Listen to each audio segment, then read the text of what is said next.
क्या आपने कभी सोचा है कि आपके हार्ड अर्न टैक्स के पैसे से बनी ये नई भव्य पार्लियामेंट बिल्डिंग जिसमें 888 सीट्स हैं, एक कॉन्स्टिट्यूशनल ट्रैक यानी एक कानूनी जाल हो सकती है? अप्रैल 2026 में एक ऐसा संवैधानिक भूकंप आया जिसने पूरे देश को हिला दिया। एक तरफ वुमेन रिजर्वेशन का वादा और दूसरी तरफ साउथ इंडिया की पॉलिटिकल पावर को हमेशा के लिए खत्म करने की साजिश। लेकिन सबसे बड़ा झटका एटीआर की रिपोर्ट कहती है कि नए पार्लियामेंट में बैठने वाले लगभग आधे लोग क्रिमिनल्स होंगे और उनके बंगलोज, उनकी जेट प्लस सिक्योरिटी और उनकी लग्जरी फ्लाइट का बिल आप भरेंगे। आज एके ब्लंट पर हम किसी पार्टी की बात नहीं करेंगे। आज हम बात करेंगे उस डाटा की जो आपको डराएगा भी और सोचने पर मजबूर भी करेगा। दोस्तों, लोकतंत्र का मतलब होता है रिप्रेजेंटेशन, यानी हर इंसान की एक बराबर आवाज। लेकिन रिप्रेजेंटेशन और कंट्रोल के बीच एक बहुत पतली लाइन होती है। जब हम नए पार्लियामेंट की 888 सीट को देखते हैं तो हमें लगता है कि देश बड़ा हो रहा है, इसलिए सीट्स बढ़ रही हैं। लेकिन क्या ये इतना सिंपल है? इतिहास गवाह है कि जब भी सत्ता ने नए नक्शे ड्रॉ किए हैं उसके पीछे मकसद विकास नहीं बल्कि डोमिनेंस रहा है। अगर हम इस 888 सीट्स को ट्रोजन हॉर्स को डिकोड करें जिसके पीछे छुपी है एक ऐसी ब्लूप्रिंट जो आने वाले 50 सालों तक इस देश का चेहरा बदल देगी। चलिए पर्दा उठाते हैं उस बिल से जिसका नाम हर न्यूज चैनल पर गूंज रहा था, नारी शक्ति वंदन अधिनियम। सितंबर 2023 में जब ये बिल पास हुआ तो पूरे देश में जश्न का माहौल था। लोकसभा में 454 वोट्स फेवर में पड़े और सिर्फ 2 खिलाफ। पूरे विपक्ष ने टेबल थपथपाकर इसको पास करवा दिया। किसी ने सरकार का कॉलर पकड़कर ये नहीं पूछा कि भाई ग्राउंड पर लागू कब होगा। विपक्ष अपना काम करने में फेल रहा, इसलिए आज एके ब्लंट को आकर आपसे सवाल पूछना पड़ रहा है। अगर सब साथ थे तो आज साल 2026 में भी वुमेन के पास वो 33% रिजर्वेशन क्यों नहीं है? क्यों हम आज भी सिर्फ बातों और वादों पर टिके हैं? यहाँ शुरू होता है पहले लेवल का मैनिपुलेशन। बिल में एक छोटी सी लाइन लिखी है, आर्टिकल 334A। ये कहता है कि रिजर्वेशन तभी मिलेगा जब पहले सेंसस यानी जनगणना होगा और फिर डिलिमिटेशन यानी सीट्स का नया बंटवारा होगा। अब ध्यान से सोचिए, सरकार का आर्गुमेंट है कि बिना सीट्स को रीस्ट्रक्चर किए SC/ST रिजर्वेशन को बैलेंस करना लीगली मुश्किल है। लेकिन क्रिटिक्स का एक बहुत बड़ा सवाल है, अगर नीयत साफ होती तो क्या आज की 543 सीट में से ही 181 सीट वुमेन के लिए रिजर्व नहीं की जा सकती थी? 1996 से लेकर 2010 तक जितने भी ड्राफ्ट आए उनमें सेंसस की कोई शर्त नहीं थी, तो 2023 के बिल में इसे क्यों जोड़ा गया? आंसर सिंपल है, वुमेन रिजर्वेशन को एक लीगल शील्ड की तरह इस्तेमाल किया गया। सरकार को पता था कि अगर वो बिना किसी बहाने के सीट को 543 से 888 करने की बात करेंगे तो साउथ इंडिया और ओपोजिशन सड़कों पर उतर आएगा। इसलिए उन्होंने नारी शक्ति का पर्दा आगे कर दिया। अप्रैल 2026 में जब 131st अमेंडमेंट बिल लाया गया तो असलियत सामने आई। सरकार ने कोशिश की कि 2011 के पुराने डाटा पर ही डिलिमिटेशन हो जाए। जब ओपोजिशन ने इस डाटा मैनिपुलेशन को रोका तो उन पर इल्जाम लगा दिया गया कि वो वुमेन के खिलाफ है। पर सच यह है दोस्तों कि वुमेन रिजर्वेशन को इस 888 सीट्स के एक्सपेंशन ट्रैक में जानबूझकर फंसा दिया गया। सरकार कहती है कि ये बिल नारी शक्ति के लिए है, उन महिलाओं की बड़ी चिंता है। लेकिन आइए जरा ग्राउंड रियलिटी देखते हैं। जब मणिपुर में 2 महिलाओं को उस दर्दनाक तरीके से सड़कों पर घुमाया गया तो देश का प्रधानमंत्री वहां गए भी नहीं, ट्वीट करने का भी टाइम नहीं था उनके पास। कुछ एक्शन लेना तो दूर की बात है, उनके पास मणिपुर जाने का टाइम नहीं था। लेकिन इलेक्शन आते ही रैली करने के लिए उनके पास बहुत टाइम था। अगर आप सच में महिलाओं को सपोर्ट करना चाहते हैं, अगर आप उनका सच में अच्छा चाहते हैं तो रेपिस्ट को बार-बार पेरोल कैसे मिल जाती है इस देश में? प्रज्वल रेवन्ना जैसे लोगों को जिन पर इतने संगीन आरोप हैं उनकी अलायंस टिकट कैसे दे देती है और प्रधानमंत्री उसके लिए वोट मांगने कैसे चले जाते हैं? सच्चाई बहुत कड़वी है दोस्तों। इनको महिलाओं की सेफ्टी या उनके हक से कोई मतलब नहीं है। ये सिर्फ और सिर्फ महिलाओं को अपने फायदे के लिए यूज कर रहे हैं। वुमेन रिजर्वेशन इनके लिए सिर्फ एक मार्केटिंग टैग है, एक PR स्टंट है ताकि आप इमोशन में आकर इन्हें वोट दे दें और पर्दे के पीछे ये अपने 888 सीट्स और पावर एक्सपेंशन का असली खेल खेल सके। अब आइए उस पॉइंट पर जो हमारे देश को 2 हिस्सों में तोड़ सकता है। इंडिया एक यूनियन ऑफ स्टेट है, मतलब सब स्टेट बराबर हैं। 1976 में इंदिरा गांधी की सरकार ने सीट्स को फ्रीज किया था। इसका रीजन बहुत प्रोफाउंड था, ताकि जो स्टेट्स देश की पॉलिसी को मानकर पॉपुलेशन कंट्रोल करे, उन्हें उनकी देशभक्ति के लिए सजा ना मिले। South Indian states Tamil Nadu, Kerala, Karnataka, Andhra, इन्होंने वही किया। इन्होंने एजुकेशन पर ध्यान दिया, हेल्थ केयर बेहतर की और फैमिली प्लानिंग को सीरियसली लिया।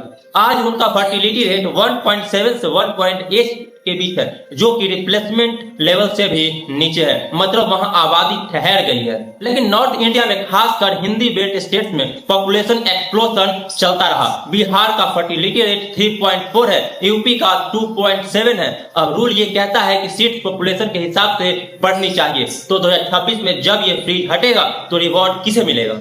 साउथ इंडिया को उनकी मेहनत के लिए नहीं, रिवॉर्ड मिलेगा उन स्टेट को जिन्होंने पॉपुलेशन को एक्सप्लोसिव तरीके से बढ़ने दिया। इसे कहते हैं द पनिशमेंट ऑफ सक्सेस। अच्छा काम करने वाले को सजा और गलती करने वाले को रिवॉर्ड।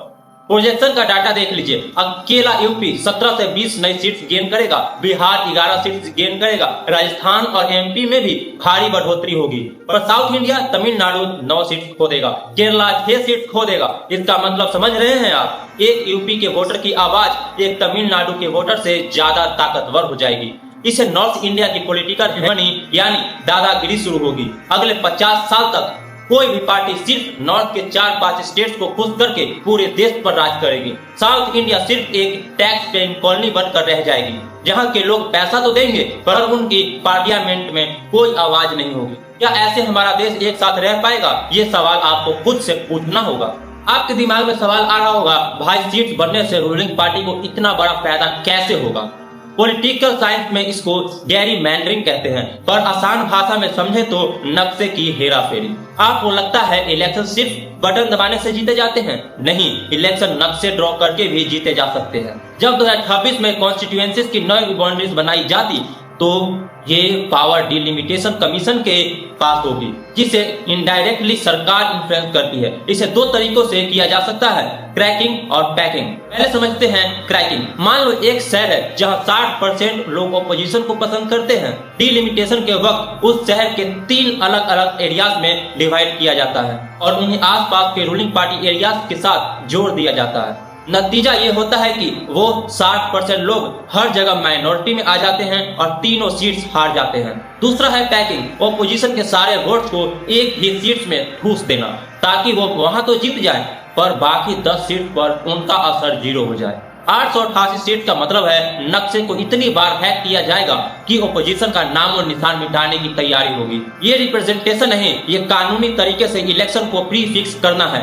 अब आते हैं उस सच पर जो आपको किसी न्यूज चैनल पर नहीं दिखाया जाएगा। वहां आएगा कौन? एसोसिएशन फॉर डेमोक्रेटिक रिफॉर्म्स यानी एडीआर की 2024 की रिपोर्ट हमारे हाथ में है। 18th लोकसभा के 46% एमपीज पर क्रिमिनल केसेस है। इनमें से 170 पर murder, attempt to murder, kidnapping और रेप जैसे खौफनाक चार्जेस हैं। 27 तो ऐसे हैं जिन्हें कोर्ट पहले ही कन्विक्ट करार दे चुका है। सोचिए, ये लोग हमारे लिए कानून बनाते हैं। विनिंग फॉर्मूला समझिए। एक क्लीन कैंडिडेट के जीतने के चांसेस सिर्फ 4% है, लेकिन एक क्रिमिनल बैकग्राउंड वाले के 15%। क्यों? क्योंकि उनके पास बाहुबल है, डर्टी मनी है और दंगे करवाने की कैपेसिटी है।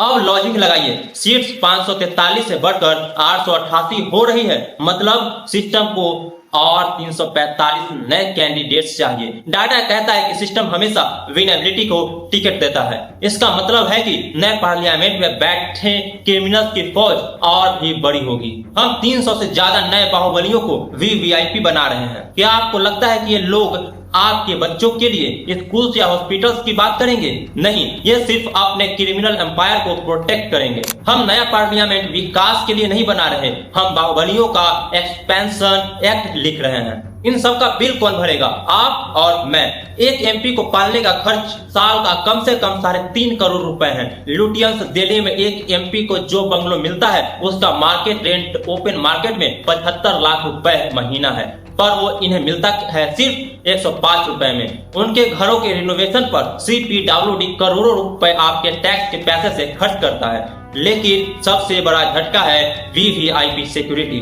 एक जेड प्लस सिक्योरिटी का खर्चा साल का 4 से 5 करोड़ रुपए होता है।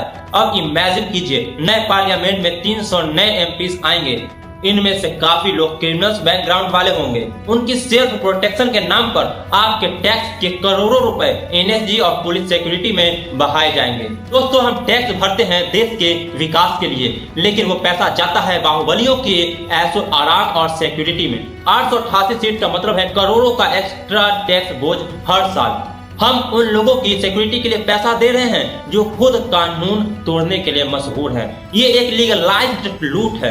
जब आप मार्केट से महंगा तेल और 18% जीएसटी वाला बिस्किट खरीदते हैं ना, उस जीएसटी के पैसे से एमपी साहब का 75 लाख का ल्यूटियंस वाला बंगलो रिनोवेट होता है। जब आप महंगी बिजली का बिल भरते हैं या पेट्रोल पर टैक्स देते हैं, तो याद रखिए कि आपका पैसा कहाँ जा रहा है। ये पैसा आपके बच्चों की एजुकेशन पे जा सकता था, पर ये जा रहा है उन लोगों को वीवीआईपी ट्रीटमेंट देने में जिन पर कोर्ट में केसेस चल रहे हैं। दोस्तों, 2026 में सीट्स बढ़ाना सिर्फ नक्शे पर लकीरें खींचना नहीं है, ये हमारे देश का फेडरल स्ट्रक्चर पर आखिरी चोट है। वुमेन रिजर्वेशन के नाम पर सीट्स बढ़ाना, साउथ इंडिया को सजा देना और 300 नए क्रिमिनल्स को टैक्स पेयर के पैसे पर पालना, यही है 888 सीट्स का असली कच्चा चिट्ठा। सवाल ये नहीं है कि सीट्स बढ़नी चाहिए या नहीं, सवाल ये है कि क्या हम एक ऐसा इंडिया चाहते हैं जहां सिर्फ आबादी और बाहुबल की गिनती हो, या हमें ऐसा इंडिया चाहिए जहां काम और ईमानदारी का